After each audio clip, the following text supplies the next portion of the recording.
आशा करता हूं आप सब बहुत अच्छे होंगे। मेरा नाम है सिद्धांत अग्निहोत्री। क्राइम अफेयर्स पे आपका बहुत बहुत स्वागत है। दोस्तों, आज हम बात करेंगे एक ऐसे केस की जो भारत में शायद ऐसे केसेस नहीं होते हैं। तुरंत इंसाफ, हम ही जज और हम ही फैसला करेंगे और ऑन द स्पॉट इंसाफ।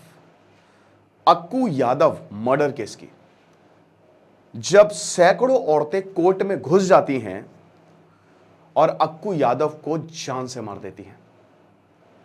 13 अगस्त दोपहर 2 बजे के करीब नागपुर कोर्ट, अक्कू यादव की पेशी होती है। सिर्फ आजादी के 2 दिन पहले एकदम से औरतें कोर्ट के अंदर घुसती हैं। अक्कू यादव को उसकी आंखें नोच लेती हैं, उसको पत्थर मारती हैं, उसके ऊपर शीशा पटक देती हैं, उसकी अतड़ियां बाहर निकाल लेती हैं, है ना। इतना मारती कि अतड़ियां बाहर आ जाती हैं। लेकिन ऐसा क्यों? बहुत मारती हैं। जो कहानी मैं आपको सुनाऊंगा वो आपको विचलित कर सकती है, तो अपने रिस्क पे सुने और कमजोर दिल वाले तो नहीं सुने, क्योंकि जब मैं ये आपको कहानी सुनाऊंगा तो आपको पता चलेगा कि कैसे हमारा सिस्टम सड़ता जा रहा है। पुलिस फेल, प्रशासन फेल, तो क्या करें हम? आखिरकार कैसे एक आम इंसान अपनी जान बचाए जब कोई ऐसा इंसान सामने आके खड़ा हो जाए? तो शुरू करें, चलिए। लेकिन बस 2 मिनट आपका लूंगा। ये है अक्कू यादव और ये वो औरतें थी जिन्होंने पीट पीट के मार डाला। हमारा शानदार कोर्स, आमतौर पर ऐसे केसेस में ना जो अक्यूज होता है वो पॉर्न एडिक्ट होता है। तो इस पॉर्न को जड़ से खत्म करने के लिए हम एक ऐसा कोर्स लेके आए हैं जो आपको समझ लीजिए कि आपका दिमाग रिप्रोग्राम हो जाएगा। और ऐसे अभी तो क्लास ऑलरेडी चल रही हैं, आज 12वां दिन है और बच्चे को अभी से ही जितने भी लोगों ने ज्वाइन किया है इंप्रूवमेंट होने लगा है। तो ये एडिक्शन आपका खत्म हो जाएगा, पॉर्न एडिक्शन। ऐप को डाउनलोड करें वरना वेबसाइट विजिट करें। चलिए, 13 अगस्त 2004 अक्कू यादव को जान से मार दिया जाता है। बहुत सारी औरतें दंदनाते हुए कोर्ट में घुसती हैं और उसके बाद अक्कू यादव को पीट पीट के मार देती है। लेकिन क्यों? कस्तूरबा नगर, नागपुर में कस्तूरबा नगर है, वहां पे पुलिस आती है, पुलिस अरेस्ट करती है। पहले 3-4 औरतों को ले जाती है, उसके बाद पुलिस बहुत सारी औरतों को ले जाती है, फिर सारी औरतें आ जाती हैं, हजारों औरतें आ जाती, कहते हैं हमको भी गिरफ्तार करो, हमको भी गिरफ्तार करो, हम भी इसमें शामिल थे, हमको भी गिरफ्तार करो, ये हमने किया है। पुलिस के हाथ पांव फूल जाते हैं कि भैया ऐसा क्या हो रहा है। ये हिसाब किताब सदर पुलिस थाने में बहुत सारी भीड़, और मीडिया ने ऐसा, अगर ये मीडिया पहले कर देता तो शायद इतनी बड़ी घटना नहीं होती, लेकिन मीडिया ने इसको खूब चलाया 2004 में, 2004 में, बहुत लोगों को तो याद भी होगा। तो ये हिसाब किताब। तो अक्कू यादव कौन था? भरत यादव नाम था इसका। इसका परिवार बड़ा परिवार था। पिताजी रेलवे में थे, सरकारी जॉब में थे। 6 बहनें और 6 भाई, उसमें से ही सबसे छोटा था। लेकिन 6 भाई गुंडे थे। इसका बड़ा भाई लल्लू, कहते हैं कि वो भी गुंडा था, है ना। और काफी बड़ा परिवार था। भैंसें थी इसके पास, ढेरों भैंसें थी और भैंसें चराया करता था ये। स्कूल वाले बताते हैं कि पढ़ने में अच्छा था, ठीक ठाक था, रेगुलर था, डिसिप्लिन था। लेकिन 7th क्लास आते आते इसने पढ़ाई छोड़ दी। पिताजी की मौत हुई तो उसके बाद सारा धंधा जो है वो चौपट हो गया। भैंसों को चराता था तो वहां पे एक आदमी इसको चढ़ाता था, ठीक है, जो इसका काम करता था, अक्कू अक्कू करके, तभी से इसका नाम अक्कू यादव कर गया, पड़ गया, ठीक है। क्या हुआ कि जब इसके पिता का देहांत हुआ तो पूरा परिवार बिखर सा गया, सब कुछ चौपट हो गया, खाने तक के लाले पड़ गए। बहन की शादी करनी है तो भैंसों को बेच दो, ये हिसाब किताब हुआ। तो कितनी भैंसें बिक गई, पूरा परिवार तक बिक गया। फिर अक्कू यादव जो है वो गलत संगत में पड़ गया, बता दूं,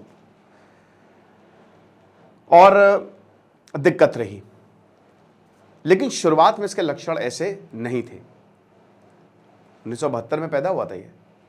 शुरुआत में तो सब ठीक जा रहा था, लेकिन ये, हाँ, एक चीज तो बिल्कुल पक्की है कि जिस लोकेलिटी में रहता था वहां पे बदतमीजियां तो करता था ये। बताते संगत, वो संगत जो होती है ना, वो सबसे बड़ी दिक्कत होती है। मतलब लोगों से, गुंडों के साथ उठना बैठना, बुरे लोगों के साथ उठना बैठना, ऐसा कुछ इसका हिसाब किताब हो गया था। ओके, तो ये चीज है। एक कहानी है ऐसे ही करते करते इसकी थोड़ी हिम्मत बढ़ गई थी और लोग जो है ना वो एक्चुअली इससे डरते थे। डरते मतलब थोड़ी संगति ऐसी थी और लोग मतलब इससे बात करना पसंद नहीं करते थे। पहले तो लोकेलिटी में ठीक है, थोड़ा बहुत इसको मानते थे। एक किस्सा है कि यहाँ पे क्या हुआ कि एक घर था, वहाँ पे ये आया, बताती हैं कि मेरे घर आया, ये जो लेडी है वो मेरे घर आया और मेरे पास बैठा, कहता है कि अब क्योंकि इसका पुलिस, क्योंकि तब तक ये 20-21 साल में काफ़ी इसका पुलिस के साथ दिक्कत रहती थी, मतलब ये अंदर बाहर आता जाता रहता था, इसकी संगत बहुत ख़राब हो गई थी। तो ये आया और उसके बाद बैठा मेरे पास, कहता है कि भूख लगी है। मैंने कहा रुको मैं खाना बना देती हूँ। मेरे पति भी अंदर थे। अब क्या हुआ कि ये और इसके दोस्त आए और जब मैं अंदर गई तो टीवी मेरा जो टीवी था उस पर घड़ी रखी थी, घड़ी ले गई है। अब जाहिर सी बात है कि मैं इसे पूछूंगी और इस समय नॉर्मल कोई इतना बड़ा ऐसा छोटी मोटी जो है वो घटनाएं करता था, ये बहुत ऐसा नहीं कि बहुत ही मर्डर कर दिया या रेप कर दिया। तो घड़ी ले गया ये। उसके बाद अगले दिन इसने पूछा, जो लेडी है उन्होंने पूछा कि तुम मेरे घर आए थे, तुम मेरी घड़ी ले गए। ये आंख बबूला हो गया, कहता आप मुझे चोरी पे इल्जाम लगा रही हैं, बता रहे कि मेरे हस्बैंड करते उनको झापड़ मार दिया।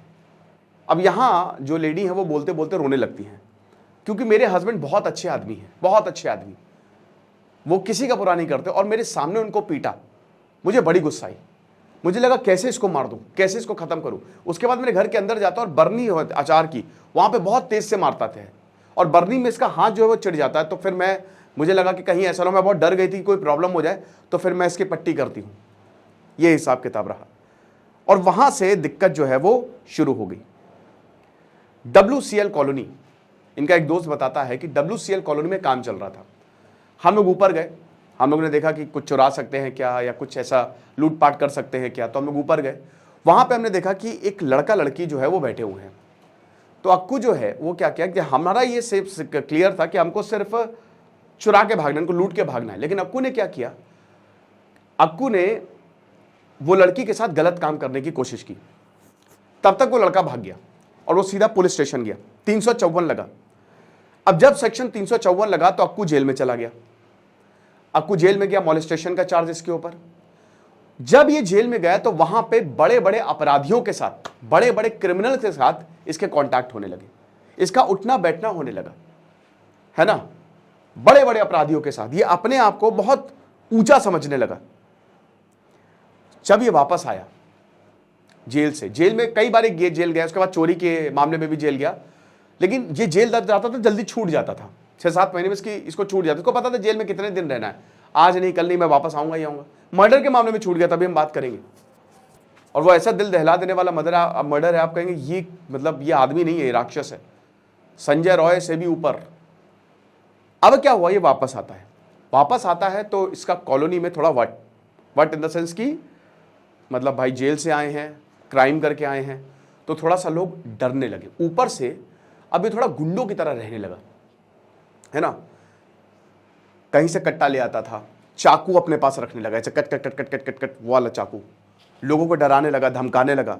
बता रहे कि जब ये वापस कॉलोनी में आया तो इतनी प्रॉब्लम हो गई थी कि शराब पीता, अपने दोस्तों को लेता, पार्टी करना, गलत हरकतें करना, फप्तियाँ कसना, कोई औरत जा रही उसके ऊपर फप्तियाँ कसना, औरत के ऊपर उल्टी सीधी बातें करना, ये हिसाब किताब। एक औरत बताती हैं कि मैंने अपना सब सामान जो है वो बाहर रखा था, ठीक है, सफाई के लिए, वो सारा सामान लेके भाग गया और मैं कुछ नहीं कर पाया, मेरी जिंदगी की सारी कमाई चली गई। एक बताती हैं कि केरोसिन उठा के लेके भाग गया हमारा, ये मतलब बहुत ही। एक बताती हैं कि हमारे घर में घुस जाता था, है ना, हमारे घर में घुस गया था और जो चाहता था वो उठा लेता था, बदतमीजी करता था, लड़ाई करता था, और हम उस समय कुछ नहीं कहते थे। सबसे बड़ी जो औरतें जाती थी उनको गाली देता था, बहुत गंदी गंदी गालियां देता था, किसी को भी कुछ भी बोल देता था। 20-21 साल की औरतें, कुछ भी, है ना, औरतों को तो ये पैर की जूती समझता था, कुछ इस तरीके से। बता रहे थे कि ऐसा कुछ हो गया था कि कोई वेडिंग होती नहीं थी। हमने जब तक कॉलोनी में रहा, कोई वेडिंग, कोई एंगेजमेंट नहीं। औरतों ने मान के चलिए कि जैसे कुछ औरतें थी उन्होंने अपनी बेटियों की जल्दी शादी कर दी, 16 की उम्र में कि निकलो यहां से, यहां रहोगी तो बर्बाद हो जाओगी। बता रहे थे, इसका दोस्त बताता है जो बाद में अलग हो गया था इसके काम से, बताता है कि फ्यूनरल हो रहा था, फ्यूनरल, और बगल में ही इसके दोस्त लोग पत्ते खेल रहे थे, शराब पी रहे थे। तो अब जो है मतलब शव को ले जाना था शमशान घाट। जब तक ये लोग नहीं गए 1.5 घंटा ये लोग वहां बैठे, और जब ये लोग गए तब हम लोग फ्यूनरल ले गए, फ्यूनरल मतलब शव को शमशान घाट ले गए। ऐसा टेरर था इसका, ये हालात थे, है ना। इसने क्या किया, ये अपनी, इसने बहुत ही बता था, बहुत शातिर था, बहुत चालाक था, इसको पता था एक एक चीज। ये घर में जाता था, अपनी जैकेट खोलता था औरतों के सामने, जैकेट खोलता था, दिखाता था, बहुत सारी पॉकेट्स होती थी, किसी में गन, किसी में लाइटर, किसी में चाकू, किसी में कुछ धारदार हथियार, ऐसा कुछ। तो हम सब डर जाते थे, हम सब डरे हुए थे। सबसे बड़ी दिक्कत दोस्तों यहाँ पे ये है ना कि एकता में शक्ति है, संगठन में शक्ति है, लेकिन यहाँ पे कोई एक नहीं था। इतना कुछ होने के बावजूद कॉलोनी ने, किसी ने आवाज नहीं उठाई। अब अक्कू से सिर्फ और सिर्फ एक ही औरत थी, आशा भगत, जो कि एक सोशल वर्कर थी। आशा भगत जो है वो सीधा अक्कू को सवाल करती थी, उससे लड़ जाती थी। आशा भगत ने बैंड बजा दी थी अक्कू यादव की, और अक्कू यादव उससे डरता भी था, बहुत डरता था अक्कू यादव, और कई बार बोलता था तुमको मुझसे क्या है, तुमको क्या, और आशा भगत खूब लड़ती थी। और अक्कू यादव को पता था कि ये मेरी मतलब रोड़ा है, इसको तो किसी ना किसी दिन हटाऊंगा। एक दुश्मनी थी आशा भगत के साथ, ये हिसाब किताब था। वक्त आगे बढ़ता है, इसका वर्चस्व और गुंडों से मिलता है, ये और लोगों से मिलता है ना, ये चीज है। अब एक बार बता रहे थे कि यहां पे इसको ये पता था कि दिक्कत यहां पे है कि मराठी लोग जो है हमारा साथ नहीं देते, तो इसने हिंदी भाषियों से दोस्ती करनी शुरू की। एक बार इसका बहुत ज्यादा झगड़ा हो गया, इसका मर्डर प्लान किया गया था, ये मरते मरते बचा। ये हॉस्पिटल में था, तो एक अविनाश तिवारी नाम का लड़का था, बहुत अच्छा लड़का, बहुत सज्जन लड़का, उसने अपना खून देके इसकी जान बचाई। अब अविनाश तिवारी के साथ बड़ा अच्छा दोस्त हो गया, बहुत अच्छी दोस्ती हो गई इसकी। लेकिन अविनाश तिवारी बहुत अच्छा लड़का था, ये गुंडा था, वो आशा भगत के घर भी जाता था। अब ये बड़ा इससे कहता था कि तुम क्यों आशा भगत के घर जा रहे हो, बड़ी आर्ग्यूमेंट होती। तो बोलता था अरे मेरा सबसे बोलना है, मैं सबसे प्यार करता हूं, वो मुझसे बहुत अच्छे से बोलती है, मैं वहां पे भी मिलूंगा, सबसे मिलूंगा। एक दिन क्या हुआ, 1997 ऐसा आर्ग्यूमेंट बहुत ज्यादा बढ़ गया। ये गया, अविनाश तिवारी को इसने कन्फ्रंट किया, और आशा भगत से मिलकर अविनाश तिवारी आ रहा था उसके घर के सामने। दोनों में झगड़ा हुआ, अविनाश तिवारी माना नहीं, इसने निकाला चाकू और उसको जान से मार दिया। अविनाश तिवारी की दिन दहाड़े हत्या कर दी चाकू से।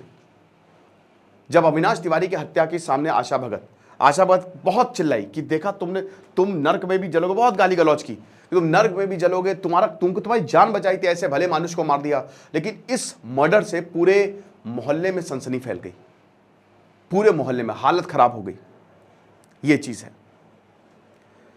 हालांकि यह बताता है कि मैं सिर्फ चाकू मारने गया था, डराने गया था, मुझे नहीं पता था वो मर जाएगा, रिग्रेट बहुत था।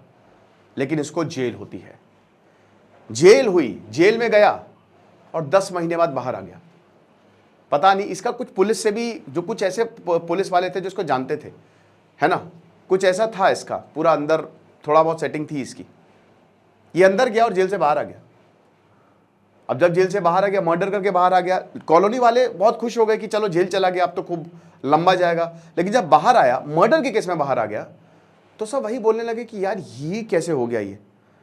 और उसके बाद there was no looking back. अब देखिए हुआ क्या कि आशा भगत के दिमाग खराब कि इसने कैसे ऐसे कर दिया, इसको छोड़ूंगा नहीं मैं, इसकी वजह से मैं जेल में गया। विटनेस थी वो। एक रात के 2 बजे होंगे करीब, ये वापस आता है। वापस क्या मतलब, वापस आ गया, अपने घर में गया। फिर उसके बाद आशा भगत के घर की तरफ जाता है अपने 5-6 लोगों को लेके, ठीक है। उसकी बेटी जो है, आशा भगत की बेटी जो है, उस समय जगी हुई थी और अपना जो है वो मतलब देख रही थी। तो ये खटखटाता, खटखट। इनकी बेटी बोलती है कौन है, बोलते मैं तुम्हारे पिताजी का दोस्त हूँ, राजेश का दोस्त हूँ, बेटा खोलो। उसने खोल दिया। अब इतने में आशा भगत आ जाती हैं। जैसे ही आशा भगत आई, कौन है बेटा इतनी रात में, जैसे ही उसने आशा भगत आगे गई, इसने मार दिया चाकू और उसको ले गया। आशा भगत को उठा के ले गया, कान काटे, ब्रेस्ट काट दी, वेजाइना काट दी, आंखें निकाल ली, टुकड़े टुकड़े आशा भगत की लाश के टुकड़े टुकड़े करके फेंक दिए। कॉलोनी वाले बहुत रोए, औरतें बहुत रोई, क्योंकि आशा भगत उम्मीद की किरण थी। जब ये बात बताती है, वहां की जो महिलाएं हैं वो रो पड़ती हैं कि वही एक औरत थी जो हम मतलब समझिए कि वो इंजन थी, हम लोग बोगी थे। उनकी वजह से कहीं ना कहीं अक्कू कंट्रोल में रहता था, लेकिन अब वो आउट ऑफ कंट्रोल हो गया था। इस मर्डर ने दहला दिया, फिर से ये जेल गया, फिर से ये जेल गया। और उसके बाद इनके एक दोस्त बताते कि ऐसे घूमता था जेल में शेरों की तरह, ऐसे मतलब हाथ पीछ में। हमने बोला, एक बार हम गए, बोला क्या राजू भाई कैसा है, तो उन्होंने कहा अरे भैया आप जेल में अभी तक छूटे नहीं, कहता अरे शेर है, शेर ऐसे ही घूमते हैं जेल में।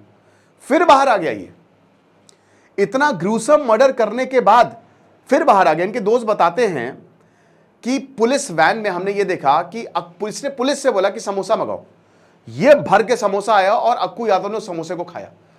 यानी कि पुलिस साथ नहीं दे रही थी, पुलिस खुद भी मिली थी। मैं बताता रहा हूं पुलिस के बहुत बड़ा फेलियर है, बहुत बड़ा ये केस। 16 महीने जेल में रहा और 16 महीने जेल काटने के बाद फिर बाहर आ गया। 1999 में बाहर आ गया, ये 1998 की घटना, फिर बाहर आ गया ये। उसके बाद जब ये बाहर आ गया तब ये समझिए कि ये पगला चुका। इसने मतलब फिर ये इसने को सोचा कि अब मुझे कोई नहीं रोक सकता। पहला कांड इसने किया, क्या किया, ये घर में गया। औरत बताती है जिनके साथ ये हुआ, 25 दिसंबर 2000 मेरे घर में आया और मेरे हस्बैंड मेरे साथ सामने खड़े हुए थे और इसने कहा कि खाना बना दो, है ना, और खाना बना दो। मैंने कहा कि नहीं मैं नहीं, आप जाइए यहाँ से। इसने बोला मुझसे बात करनी है। मेरे हस्बैंड ने बोला अरे मुझसे बात करो, क्या मेरी बीवी से क्या बात करनी, मुझसे बात करो। इसने हस्बैंड को पकड़ा, बहुत मारा सब लोगों ने, और मार के उसको टॉयलेट में बंद कर दिया। उसके बाद इस औरत को घसीटते हुए ले गए, बाल पकड़ के घसीटते हुए ले गए कॉलोनी में। कोई किसी ने कुछ नहीं बोला।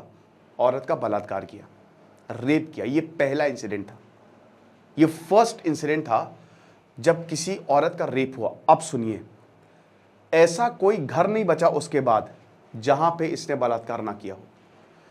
हर औरत के साथ इसने बलात्कार किया। फैक्ट फाइंडिंग रिपोर्ट ने कहा है कि 100 से ज्यादा औरतें थी जिसके साथ इसने बलात्कार किया।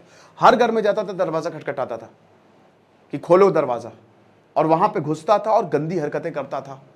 इसका टेरर हो गया था, आप समझ सकते हो ये हिसाब किताब। कोई स्कूल, कोई कॉलेज, और लड़कियों को स्कूल कॉलेज भेजना बंद कर दिया था। बाद में ऐसा हुआ कि ना क्या बूढ़ी औरतों को, चाहे कोई भी औरत हो, कोई भी बच्ची हो 12-13 साल की, ये सेक्स एडिक्ट हो गया, है ना। मैंने बताया ना कि ज्यादातर लोग यही पॉर्न एडिक्ट होते हैं, सेक्स एडिक्ट होते हैं। तो ये पॉर्न एडिक्ट सेक्स एडिक्ट हो गया एक तरीके से, और हर घर में घुसा और उसने बलात्कार किया। कोई कुछ नहीं बोला, सब शांत रहे। सबसे बड़ी दिक्कत यह कि कॉलोनी में कोई साथ नहीं आया, सब इतना ज्यादा डरे हुए थे। औरतों ने बच्चियों की जल्दी से शादी करना शुरू कर दिया कि जल्दी शादी करके निपटाओ, ये चीज है। एक बहुत ही फेमस घटना हुई थी जब मायके से एक औरत आई थी, है ना, वो प्रेग्नेंट थी 7 महीने की। अब ये क्या किया, इसने दरवाजा बहुत इस खटखटाया, ठीक है। जब ये दरवाजा खटखटाता तो वो खोलता नहीं था, सब अंदर से बंद कर लेते थे। पता है शराब पी के आता है। तो इसने क्या किया कि खटखटाया दरवाजा, तो जो माँ थी उसने कहा कि कौन है, उसने बोला कि पुलिस। तो पुलिस का नाम सुनते ही माँ ने बोला, लेकिन जो बेटी थी जो आई थी ससुराल से यहाँ पे 7 महीने की प्रेग्नेंट, उसने खोल दिया। ये अंदर घुसा और उसके बाद उनकी बेटी को फिर वैसे ही बाल पकड़ के ले गया। जो मैं बोलने वाला हूं, जब मैं रिसर्च कर रहा था तो मेरे अंदर इतना गुस्सा था, और मुझे गुस्सा आई, बहुत गुस्सा आई मुझे कि मतलब कैसे ऐसे राक्षसों को कैसे दो झापड़ मारो, इस ऐसे क्या बताऊं मैं कि वही मर जाए। लेकिन पता है क्या किया, रात में सिर्फ चीखें सुनाई दी। 7 महीने की प्रेग्नेंट औरत का सरेआम बलात्कार किया। वो चिल्ला रही थी दर्द के कारण, कोई भी नहीं आया। हर कोई सुन रहा था, एवरीवन वाज लिसनिंग अपने घरों से, लेकिन कोई नहीं आया। ये औरतें कौन थी, कहते हैं ये औरतें ज्यादातर पिछड़ी थी, दलित औरतें थी, गरीब थी बहुत ज्यादा, तो इसीलिए इनकी और कोई नहीं सुनता था। यह बड़ी दिक्कत की बात है। अब ये बताया कि हम पुलिस में गए तो पुलिस ने उल्टा हम पे आरोप लगा दिया। यहां पे बताते हैं लोकेलिटी की पुलिस ने कोई मदद नहीं की, शिकायत करने गए कुछ नहीं किया उन्होंने, दे डिड नथिंग, हेल्पलेस। क्योंकि बस्ती मदद नहीं कर रही है, उधर पुलिस मदद नहीं कर रही है, तो लोगों ने बस्तियों को छोड़ना शुरू कर दिया कि हम यहां नहीं रहेंगे। लोग अगल बगल की बस्तियों को, इसका टेरर इतना था कि छोड़ के जाने लगे। इसी दौरान एक उषा नारायणी करके लड़की थी, ये गेम चेंजर हुआ। उषा नारायणी का आउटफिट जो था वो थोड़ा सा मॉडर्न था, होटल मैनेजमेंट का कोर्स करके आई थी, बट यहीं पे ही रहती थी। उषा नारायणी बताती है कि मैं जब वापस आती थी, एक बार क्या हुआ कि इसके दोस्त लोग शराब वराब पी रहे थे, तो मैं जब वापस आ रही थी, इसने इतने गंदे कमेंट किए, मतलब आप सुबह से शाम तक इतना काम करके आते हो, उसके बाद इतने गंदी गंदी अपने बारे में बातें सुनते हो। मैं वो चीज़ें बता नहीं सकता यहाँ पे क्या बोला, लेकिन इतना गंदा कमेंट किया कि मैं अंदर से टूट गई। ये चीज़ है। अब उसके बाद क्या हुआ कि उषा नारायणी जो थी, एक बार दिक्कत हुई। क्या दिक्कत हुई कि उषा नारायणी ने सोचा कि इसको सबक सिखाना पड़ेगा। पुलिस में कंप्लेन की, इसने बदतमीजी की घर आके कई बार। पुलिस में कंप्लेन की, पुलिस ने तो कुछ नहीं किया, लेकिन पुलिस ने यह बता दिया कि तुम्हारी जो कंप्लेन है वो उधर उषा नारायणी के घर से आई है। अब क्या हुआ कि ये गया और बता रहे कि ऐसा कभी भी नहीं हुआ था। इसने क्या किया, ये रात में आया और इसने पूरी की पूरी लोकेलिटी को घेर लिया, इसके और इसने आदमियों ने। ये एकदम गुस्से में तिल मिलाया हुआ, ये बाहर चाकू निकाले हुए, और हम लोग डर के मारे घर के अंदर। उषा नारायणी रोते रोते बताती है, ये बहुत चिल्ला रहा था और बहुत गंदी गंदी बातें कर रहा था। कह रहा था जिस तरीके से आशा भगत को मारा था, उसको काटा था, तुझे भी वैसे ही मारूंगा, तेरा ऐसा करूंगा, तेरे साथ बलात्कार करूंगा। और भी बहुत, मैं क्या ही बोलूं, बोला निकल बाहर। अब इसके घर वाले जो थे वो सब बहुत डरे हुए थे। तो उषा ने बोला कि रुकिए मैं बाहर जाती हूँ। तो सबने बोला नहीं, तुम नहीं बाहर जाओगी, हम तुम्हारा बलात्कार होने देंगे क्या, तुम नहीं जाओगी, कभी ऐसा बिल्कुल नहीं होने वाला, इट विल नॉट हैपन। लेकिन किसी तरीके से सबको अंदर कमरे में बिठाया और इसका भाई और उषा। अब उषा को एक तरकीब सोची, उसने बोला सिलेंडर गैस का, और गैस का सिलेंडर कहता कि चलो ठीक है मैं तो मरूंगी ही, लेकिन तुमको भी मार दूंगी। गैस का सिलेंडर क्या किया, इसने पाइप घर के बाहर निकाल दिया और आग जला दी। अब ये थोड़ा सा घबराया, उषा नारायण आ गई बाहर, बहुत बुरी हालत। अब पहली बार कॉलोनी वालों का कॉन्साइंस जागा। जब देखा कि बच्ची अकेली है, कॉलोनी वाले औरतें घर के बाहर आ गई। औरतें जो हैं वो घर के दरवाजा तोड़ के बाहर आ गई, जिसके पास जो था, पत्थर था, जो मिर्ची थी, मिर्ची का बहुत यूज हुआ, सब लेके बाहर आ गई और इसको दौड़ा लिया। ये भागा बहुत तेज अपनी जान बचा के, कम से कम 100 लोग थे, इसको दौड़ा लिया। ये सीवर फांद के उस साइड चला गया। ये हिसाब किताब। औरतों ने कहा कि आज तो इसको जान से मार देंगे, चाहे जो भी हो जाए। पुलिस के पास गए। 1 अगस्त 2004 की बात है ये। पुलिस के पास गए, पुलिस ने अगेन कुछ नहीं किया। पुलिस ने कुछ भी नहीं, कोई कंप्लेन नहीं दायर की। प्रेस कॉन्फ्रेंस बुलाई। प्रेस कॉन्फ्रेंस में उषा नारायणी, मतलब वहां पे थोड़ा लोग हंसे, कुछ जर्नलिस्ट। उषा नारायणी को बड़ी गुस्सा है, बोला कि आप हमारे यहाँ आके देखो, हम इतने सालों से रह रहे, आप एक दिन बस्ती में रह के देखो, आपको पता चल जाएगा दूध का दूध और पानी का पानी। ये हुआ, वहां पे भी कुछ नहीं। तो यहां पे बोला कि अब मामला अपने हाथों में ही लेना पड़ेगा। यहां पे लोगों ने कहा कि इसको मार देते हैं जान से, चाहे जो भी हो जाए, ये बचेगा नहीं, ढूंढो इसको। लेकिन कहीं मिले ही नहीं, और 7 अगस्त को सरेंडर कर दिया इसने, 2004 को। अब बताते हैं जब सरेंडर किया तो जिसको सरेंडर किया वो भी इसका जानने वाला था, लेकिन इसने पुलिस में सरेंडर कर दिया 7 अगस्त 2004 को। और जब ये हुआ तब इसको यही बोला कि ये इसको मारे कैसे। अब प्लानिंग शुरू होती है इसको मारने की, कि अगर इसको नहीं मारा तो ये हमको मार देगा, फिर ये बड़ी दिक्कत कर देगा, ये मारना तो है इसे। फिर पता चला कि 13 अगस्त में ये कोर्ट में आने वाला है। तो यहां पे औरतों ने सबने प्लान बनाया बकायदा कि हम जाएंगे और सब यहां पे हथियार लेकर, मिर्ची पाउडर लेकर सब लेके जाएंगे, और ग्रुप में नहीं, अलग अलग जगह, अलग, जैसे कोर्ट में बहुत सारे चेंबर्स होते हैं, तो 4 उधर जाएंगे, 4 उधर जाएंगे, ऐसा कुछ होगा। 13 अगस्त आ जाता है, वही दोपहर के 2 बजे के करीब, 1 बजे ये रवाना हुआ। अब ये जब कोर्ट में जा रहा था तो इसके साथ 4 और लोग थे, मतलब पुलिस जो है 4 लोगों की सुनवाई और थी। एक आदमी और था, वो बताता है कि मेरी हथकड़ी बंधी थी, मेरा राइट हैंड में हथकड़ी बंधी थी और ये ऐसे लेफ्ट हैंड में हथकड़ी, तो दोनों हाथ को हथकड़ी मान के ले जा रही थी पुलिस। अब क्या हुआ कि देखिए, बहुत सारी औरतें आई लेकिन डरी हुई थी, थोड़ा सा डरी हुई थी कि यार हम ये कर तो रहे हैं, कहीं ऐसा ना हो कि प्रॉब्लम हो, लेकिन सब इसमें साथ थे कि ये राक्षस है, ये वापस आ गया तो प्रॉब्लम करेगा। ये आता है, पुलिस की वैन रुकती है, इसको नीचे उतारती है और कोर्ट की तरफ ये जाता है। अभी कोर्ट की तरफ ऐसे देखता है तो लाइन से औरतें बैठी होती इसकी बस्ती की, लाइन से। अच्छा, एक चीज और बता दूं कि एक बार इसको मारने की भी कोशिश की थी। कैसे, क्या हुआ था कि ये घर पे था, है ना, मतलब ये आया था, ये एक घर पे चला गया एक के। तो बताती हैं कि हमने सोचा, हमारे पास मिर्ची का हमने पूरी पानी वानी जो है वो रखा हुआ था, और बोला खाना बना दो। तो उन्होंने कहा आजा बेटा खाना खा के जा, और मिर्ची का पानी हमने रखा और नीचे चाकू रखा कि आज तो इसको हम जान से मार देंगे। लेकिन जैसे ही ये बेड पे बैठा, ये समझ गया, ये तुरंत खाना छोड़ के आधे खाने में ही भाग गया। और फिर हम भी गए कि कहीं ऐसा ना हो कि ये फिर अब ये वापस आएगा तो हमको मार देगा। लेकिन उस दिन कोर्ट में क्या हुआ कि सब के सब बैठे हुए थे। अब ये उतरा, आराम से उतरता है, ये ऐसे देखता है औरतों को, और जब इसने ऐसे औरतों को देखा और ऐसे मूंछों पे ऐसे ताव देता है ना, ऐसे नहीं, ताव में ऐसे होता है, ऐसे ऐसे करता है कि मेरा तुम कुछ नहीं उखाड़ सकते। और ये तक बोलता है कि बेटा आऊंगा ना तो ऐसी की तैसी करूंगा तुम्हारी, एक बार मुझे आने दो फिर बताता हूं तुम लोगों को। इसने ऐसे बोला, है ना। अब औरतें डर गई, ठीक है। लेकिन एक औरत, एक्चुअली वो औरत जो थी, उसकी किराएदार के साथ इसने गलत काम किया था, रेप किया था उसके किराएदार के साथ, तो उसके अंदर बहुत गुस्सा था। वो उठी, ठीक है, वो गई और ये कहता है उससे कि क्या देख क्या रही है, खत्म कर दूंगा तुझे, फिर आता हूं, जैसा हाल किया था वैसे ही करूंगा। उसने निकाली चप्पल, बस एक चिंगारी की देर थी, और मारी घसीट के। जैसे ही ये हुआ, सारी औरतें जो हैं वो एक साथ चार्ज कर गई। इसको किसी तरीके से पुलिस ले गई और चैनल बंद कर दिया।